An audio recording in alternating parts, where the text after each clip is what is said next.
Laszlo Bock, the Senior Vice President of People Operations at Google.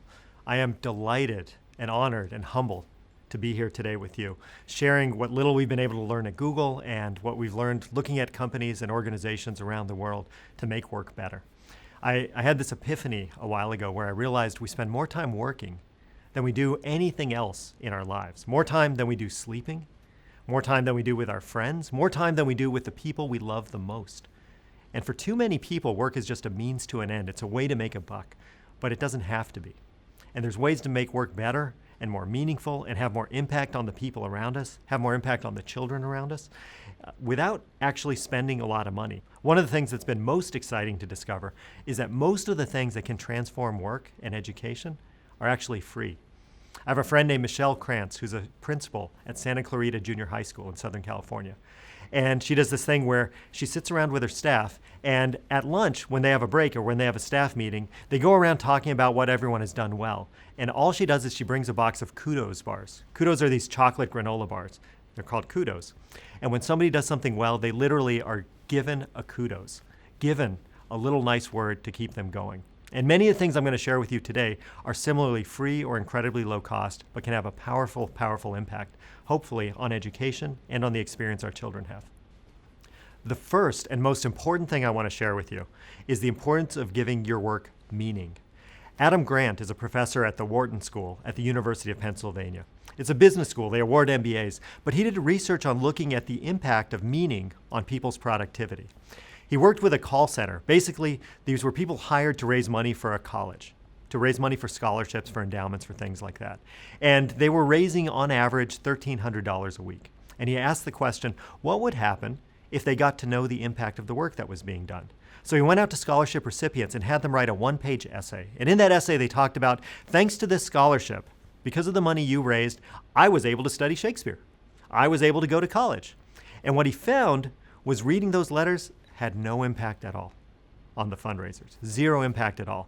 And he thought there must be something wrong. So instead of writing about getting into school or being able to make more money or taking a class or two, he asked the scholarship recipients to write another essay. And this essay was about the impact they had on their lives, the impact that this college education had on their ability to see the world. So not I took a Shakespeare class, but the exposure to Shakespeare helped me understand humanity differently. It helped me master the English language. It helped me grow in a way that I never would have but for this scholarship. And the fundraisers went from raising $1,300 a week to $3,100 a week. A tremendous improvement. So Adam then wondered, what happens if I actually have these kids come in and meet the fundraisers? So we had them come in and spend just 5 minutes telling their story once a month. And fundraising increased to over $5,000 every single week as a result of that. And the lesson is connecting to mission, to meaning, to your work being something more than just what you get through to get to the end of the day, has a powerful impact on productivity. In the teaching profession, you have an advantage over fundraisers because the work you do by definition is meaningful. But what's important is to keep consciously reflecting on that, to remember every day, even on the most frustrating days, and we all have them, that you're changing lives in some small way every single day, and that every single interaction, even if it doesn't feel meaningful to you, is meaningful to that child or that parent. The second thing we've learned that I want to share is you should never confuse development with managing performance. Chris Argyris was a professor at Harvard Business School, and he did a study of what happened to Harvard Business School graduates 10 years out. And what he found was most of them were stuck in middle management.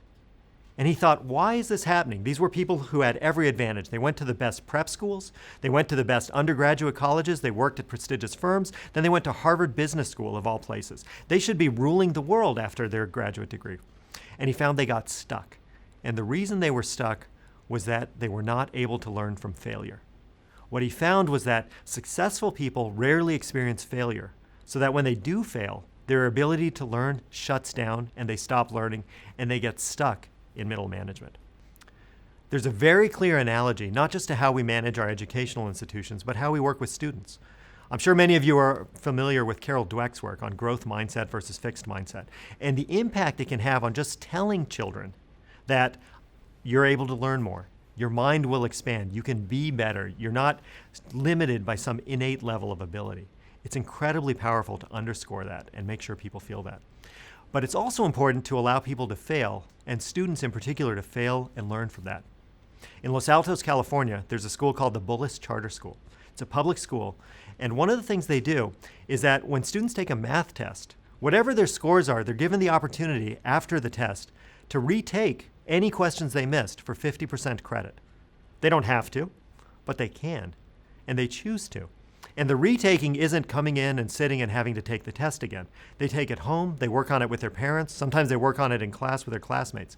But it's an opportunity for them at their own pace to explore what did they do wrong, how can they learn from that mistake, and how can they get better. The Bullis Charter School, in part as a result of these practices, was the third highest ranked school in California last year. The lesson here is that failure actually isn't failure. It's the single biggest learning opportunity our children have. The next lesson will not sound revolutionary at first, but it's letting teachers teach. And what I mean by that is, if you look at corporate training, companies spend $150 billion a year on internal training and external training.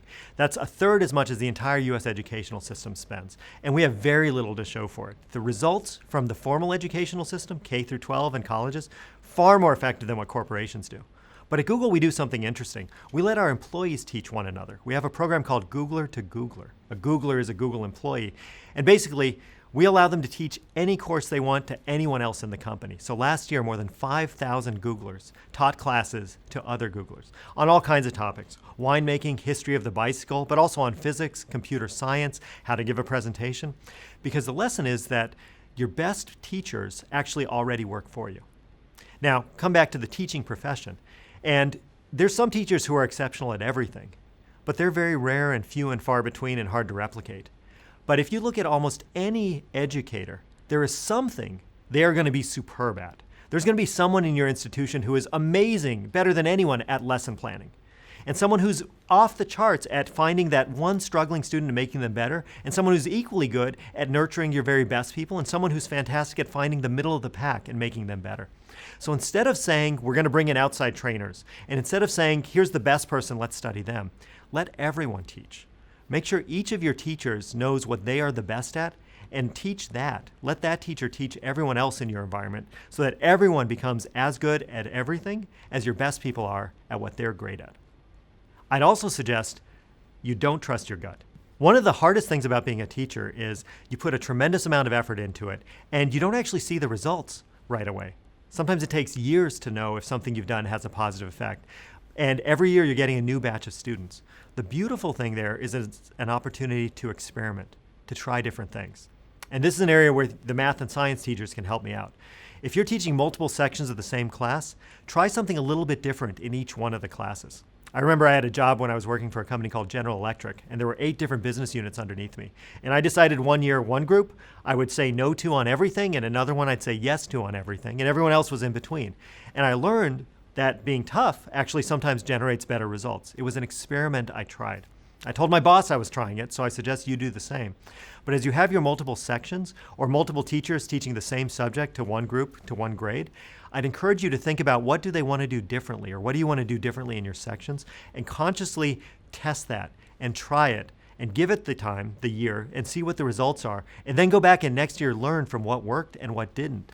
By doing that, you can get better every single year without relying just on your gut, your instinct, but by actually basing it on science, on facts, on what your experiment is telling you. The sum total of my teaching experience comes from a summer I spent teaching English in Japan and a few summers teaching summer school at my high school. But in Romania, before we came to the United States, my mother was a teacher, and she taught for years and years and years. And I know the impact a superb teacher can have on a student. Your jobs are tough because you never have enough resources. You have all kinds of family dynamics at home you have to navigate and deal with for your students. And your students come and start at a very different point for each single one of them every single year. But the work you are doing is the most important work anyone on this planet is doing. It makes my day job look easy by comparison. So thank you for the work you're doing. Please, please keep building our future. And I hope in some small way this was helpful.